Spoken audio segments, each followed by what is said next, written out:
white horse, angels, cloud of glory, here he comes. Whoa, here he comes. Yeah, here he comes. We're going to devote our energies to sports and gardening, all the cultural pursuits as far as they're concerned. In fact, we're going to put the goons to sleep. Meanwhile, we dig.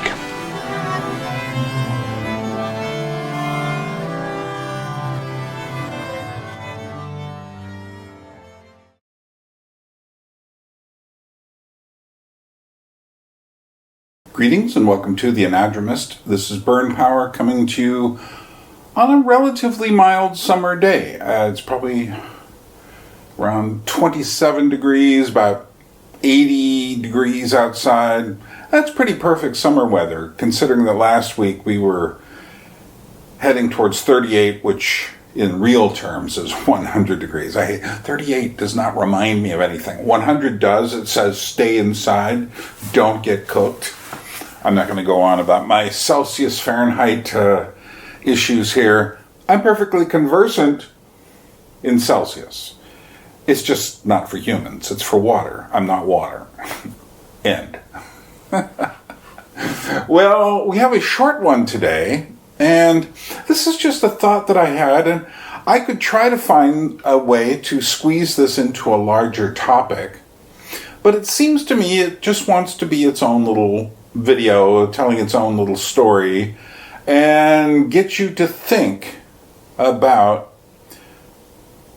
certain issues in life today. One of the big issues these days is immigration, and it seems like it's not a big deal here in Georgia, thankfully, but it is a big deal in particularly Western Europe, but actually through so much of Europe. So many people are coming in, and it's a big deal in America as well, and I'm sure there are other countries if I stopped and thought about it. But the other day, I was thinking back to my Jesus People years. I became a Christian at the age of 15 through the Jesus People. At the age of 17, I left school. I graduated early and went to live on a farm commune. And it was called Baraka House. Baraka means something like a blessing to God, or to realize all blessings come from God, something like that in the ancient Hebrew. Well, this was a farm. It was about 7 acres, had a nice size parking lot in which we squeezed many cars. Some of them came there and died. There was a whole story about us being sent for a day of work to bury one of the cars. I think it was a Peugeot, because we didn't know what else to do with it. We didn't have the paperwork for it, and someone just left it there. Years later, before we left that particular spot and moved to Baraka House, we had to dig it out. And you're looking at a picture right now of me and my stepfather, not at the time, but in the future, Mike, and another Mike Jacobson, digging it out. Okay. There are so many stories about this place, I couldn't even begin right now. But there's one that is a transitionary story between one period and another that I'd like to tell you. And it was towards the end of 1972, the beginning of 1973, and this was shortly before I was going to move there and be a part of the commune. And the things I told you I didn't know at the time before I moved into the commune. And when I moved in, they said, this is the situation. Well, when I came, including me, there were only 4 of us. And there was chicken wire on the windows because we were afraid of getting incendiary devices thrown into the windows. all of the meat, mostly pork, but lots of other meat as well, rabbits and all sorts of stuff, goat, even I think we had sheep too, but all of the meat was in this really big freezer. And we kept it outside and was connected through a set of cords to the electricity. But there wasn't room for it in the house because the house was only 2 bedrooms, but it had a big attic and a bunch of us slept up there. Along with the fear of incendiary devices being thrown into the window, the same person who was threatening that had earlier unplugged that freezer, and all of the meat went bad. Now, I'm trying to even put this in terms you'll understand. Let's just say it was thousands and thousands of dollars worth of meat by today's standards. All this meat that we'd saved up. It all gone bad. And this person had also come along and slashed all the tires on the cars. In fact, when I arrived there, we had so little food that someone had given us cans. I think it was Mike Jacobson, and he knew people who worked at maybe the Lucky's supermarket. And they had, when you dent a can in a supermarket or the wrapper comes off, you can't sell it because you don't know what it is anymore. Or if it's dented, you don't know if the air has gotten to it. So someone brought us a huge box full of Campbell's soup cans. It was always Campbell's Soup Company. And so we only could eat 2 meals a day because we had so little, because all of our meat had been destroyed. And I remember one of the meals was you'd go and you would pick up cans and you would shake them and try to guess what was in them. And you hoped for cream of cheese soup because it was thick and it was, lots of substance. And what you hated to get, cream of mushroom soup was good too. And then there were all the chicken noodles and all this other stuff. But what you didn't want to get was the broth, because that was just liquid. It was just water with some flavor, a bit of salt. And that's the condition that I found in late January. How had we gotten there? And this is the important thing. The communes ran on kind of a faith system. Well, it was really a faith system in that we were Christians and we believed that God had given us a ministry and we were helping people. Now, this had all arisen out of the Jesus movement, and I have talked about aspects of the Jesus movement on other videos. There's an interview that Sam did with me several years ago about the Jesus movement, and there's a lot of information there. But also, if you just go to my channel and type in the word Jesus movement or Jesus, you'll come to several videos on the subject. But what we would do is we had 1 or 2 people in whose name the house was in. And we had several communes. At this time, I think there was about 3 or 4.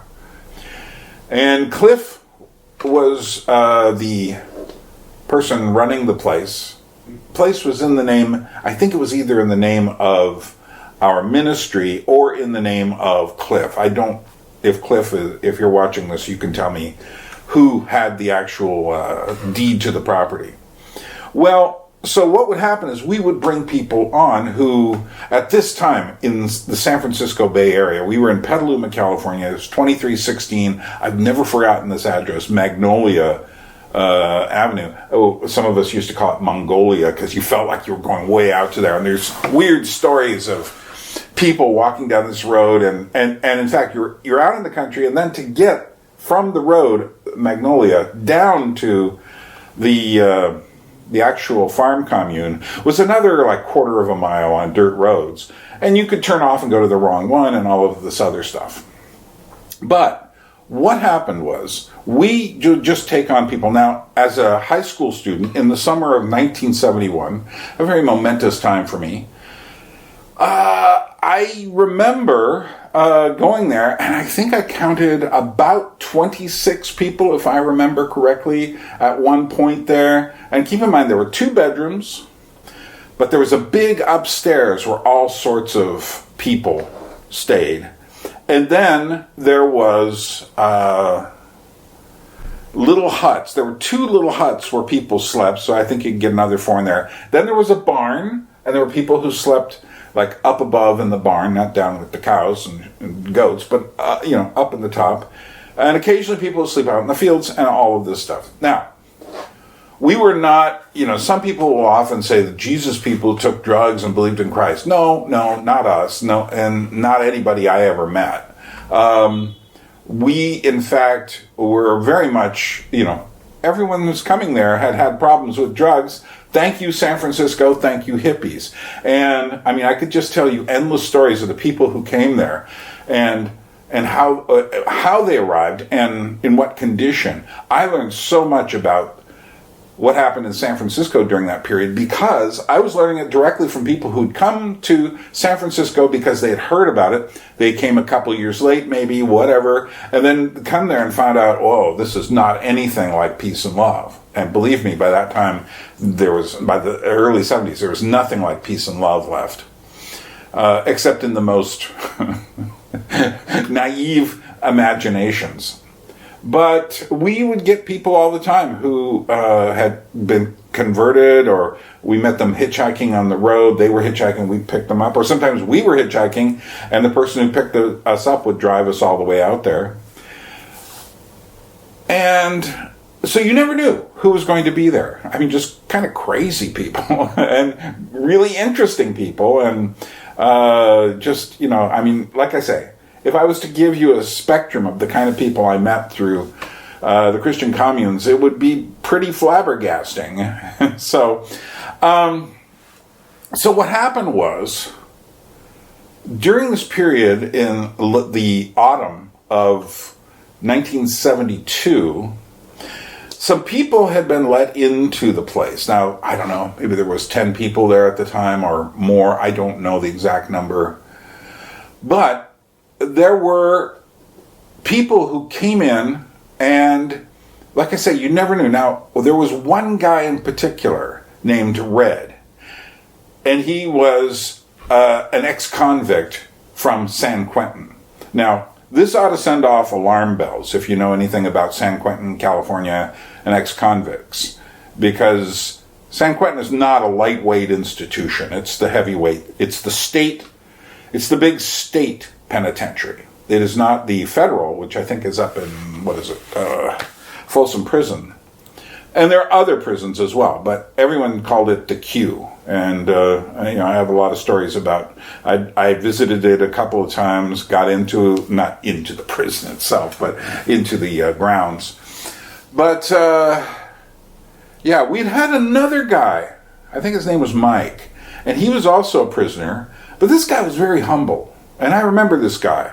And, now, I think he was up for murder. So this is, we would get these people. But the whole point was, we weren't afraid of people like that. We probably should have exercised quite a bit more caution and vetted this guy that we called Red there. So Red, by the way, didn't have red hair. Maybe he did once upon a time. But he had kind of short, curly hair, getting thinner. I remember he often wore a hat. He was a kind of short guy, but he loved to talk. And so what he did in this period of time, right before I arrived, is he started telling people something like this. Well, first of all, he said, why can't we do drugs here? Why can't we drink? Why can't we have sex? Open sex and such. And he started talking people into it, people who had been depressed, people who were kind of having their own issues. And I won't go into the stories I heard, but let's just say they could be salacious. And then he started getting the idea that, hey, there are more of us than there are of them. In other words, maybe there were like 3 or 4 people, maybe 5 people at the time, who were part of the life of the commune. And then there was these other people who were there too, and in their mind they were part of things. And then there was this guy, and I think he had a friend or acquaintance that he had with him. And he started getting more of these people, the kind of the ones in the middle, on his side, until he had more people on his side than we did, the owners of the place. I mean, I call it we. Eventually, like I said, I would live there. And at that point, that's when things blew up, and he tried to take over, but he couldn't. And we had to get, I believe we called in Kent Philpott, who was the minister down in San Rafael, and Kent and Cliff and some others like Kenny Sanders and stuff, all kind of dealt with this. And we got him off. I believe there was some police help involved as well. And then in this process, he had cut the tires, came back, cut the tires, unplugged the meat, ruined it. And, no one could imagine this. We were all naive. We all believed, we were in some sense a part of the same hippie dream, although we were Christians. But we also believed in peace and love in a different sort of a way, but, based on the Bible. But we didn't have in our mind the idea that a person could be like this. This kind of seductive person who would lead people directly into evil and rebellions and defiance, and was menacing. I mean, when I say a person's a convict from San Quentin, hey, like I said, alarm bells go off. And so I was thinking of this story the other day, and I thought, this is a lot like the immigration problems. And what people who don't want immigration, or not immigration, but illegal immigration, and the word illegal has to be attached to that, because America, the UK, France, and whatnot have processes for immigrating. Most European countries do. So it's not a question of immigration, it's a question of legality. Now, there are people who will say things like, yes, but these people are coming from countries where they're having such problems, so we have to accept them as refugees. And they just kept coming and coming. Now, it doesn't occur to these people, who I believe are truly empathetic, but perhaps in an extremely naive way, that there are going to be issues. By the way, if you think you know where this is going politically, trust me, you don't. So,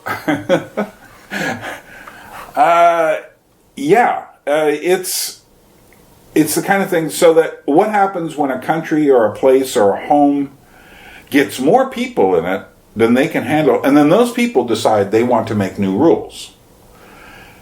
And this is really strange, because there were rules in place ahead of time that everyone had agreed upon and voted upon, just as our communes had rules. But now these new people want to change the rules because they think there's more of us than there are of you. Why should you still be here when we want to do this? So, these are the kinds of things that keep people up at night who worry about illegal immigration. I won't talk about the people who conflate illegal immigration with immigration, because frankly those people are idiots. And unfortunately there's a lot of them who you step on the propaganda device inside the rat cage, and they just, it's just like, ooh, you don't like immigration. It's just like, did you hear the word illegal? To which the answer is no, they didn't, because they conflated it all together. We're not talking about those people. But here's the thing that I started thinking about. So, did we resolve our issue? Yes, we did. Was that the end of it? That issue? Yeah. But here's what I noticed as a secondary effect. So then, eventually, our group started to acquire more and more rules. It was this and several other incidents that brought the necessity for more rules in. So, for instance, how should we have dealt with this? Well, maybe being a little more stringent on vetting people before they come into the commune. Unfortunately, that was too late. So then we had to make rules after the fact. And so we didn't set up, the barriers weren't that big. And I remember, watching people come in for the next year or two. There was no big, people weren't like, check, take your backpack out, open it up, let's see what you've got there kind of stuff. Nothing like that. But we started getting more and more rules. Eventually, we hooked up with a group Later, the whole group was called the Shepherding Movement, and it was actually based out of Florida. And we hooked up more and more with these. We started thinking more and more about people reporting to the people above you about the people below you. So I was not at the bottom, but I was not at the top either. And nor was the people within our ministry at the top.